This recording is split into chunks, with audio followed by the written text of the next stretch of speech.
Deep in the Peruvian Andes, local people have taken control of the mountain roads.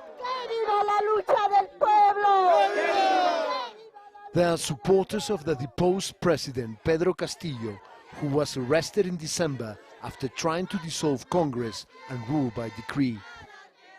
Nuestros hospitales abandonados, nuestra educación abandonado, todo está abandonado. Most here are poor, indigenous farmers and miners who work southern Peru's resource-rich land but see little in return. Hemos sido relegados por más de 200 años. Nunca hemos tenido una distribución equitativa de nuestros recursos. Castillo, a left-wing former union leader, promised to change all of that. And these protesters believe he was overthrown by a corrupt political elite in the capital, Lima, who have never done anything to help them. Viene el ejército, tenemos que pararnos con todos nuestros hijos para seguir defendiendo nuestro pueblo, nuestra tierra.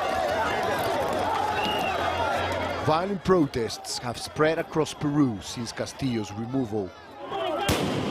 Clashes with police have led to more than 50 deaths and hundreds injured. Castillo's successor, President Boluarte, has done little to quell the anger, refusing to resign and calling the protests terrorism. The protesters call her a traitor.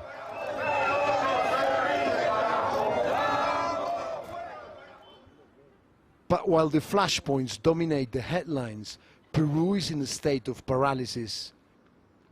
Cusco is the closest major town to Machu Picchu and so relies heavily on tourism. That has completely shut down because tourists have been told it's too dangerous to travel here.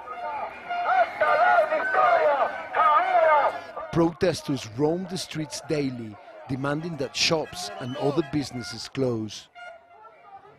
The barricades have created a massive fuel crisis, and lorries are stuck on roadblocks, bringing Peru's economy to a complete halt. We travel the winding highways through the Andes, heading for the town of Juliaca. We will stop at barricade after barricade. This journey usually takes 5 hours. This time, it was 2 days. Juliaca is the scene of the worst violence during the weeks of chaos. On the 9th of January, 17 people were killed as police used live ammunition on protesters at the airport. Among those killed was a medical student called Marco Samillan. I met his family, who told me he was in clear medical uniform and treating an injured protester, but the police shot him anyway. ¿Por qué mataron a mi hermano? ¿Porque valía menos o porque era provinciano? Se va a callar la protesta. Hay una cosa que nos diferencia de los provincianos a la gente de la capital, que acá la gente fácilmente no se rinde. No los van a callar. Quizás morirán más, pero no los van a callar. Cada noche lo lloro. Para mí nunca más la vida va a ser igual. Nunca más. Él me abrazaba en mis momentos de dolor, de angustia. Y ahora no está. Yo me siento vacía y me siento obligada a vivir, porque si por mí fuera yo no viviría. Yo no quiero vivir. Today, the area around the airport in Juliaca looks like a war zone. This was the place where 17 people died in clashes with the police. Hundreds of people tried to take over the airport. They destroyed the fence, and they were trying to stop police and military reinforcements arriving to the airport. Today, we spoke with the police, and they've told us they've been authorized to open fire. I met with a brigade of young volunteer medics who Marco was working with the day he was killed. Fue una masacre total. En mi opinión fue una masacre total porque de un momento a otro ya heridos de perdigones y después que aparezcan heridos de bala en la cabeza, en el pecho, como les digo, o sea, heridas mortales, ¿no? These are just medical students. They had never seen anything like this before. ¿Cómo hacían para tratarlas?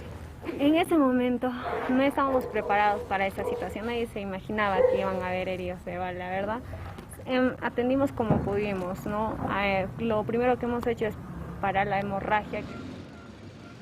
These remote regions have not seen violence like this since the days of Shining Path, a Maoist insurgent group which killed thousands of Peruvians in the 80s and 90s. The military were sent in to crush the far-left group then, and that response killed thousands of civilians too. So videos like this evoke unpleasant memories. Military units are moving into the area having been ordered to clear the barricades blocking the highways. But the protesters are determined to fight, and further violence seems inevitable. Marco's medical colleagues accompany his family to the cemetery for his funeral. This was a young man who died trying to save the lives of others. Compañeras, hermanos, familia, yo hago el compromiso aquí, al lado de este médico que salvó su vida, que no nos vamos a olvidar y vamos a pedir justicia, y justicia la vamos a encontrar, porque el pueblo nunca se va a olvidar.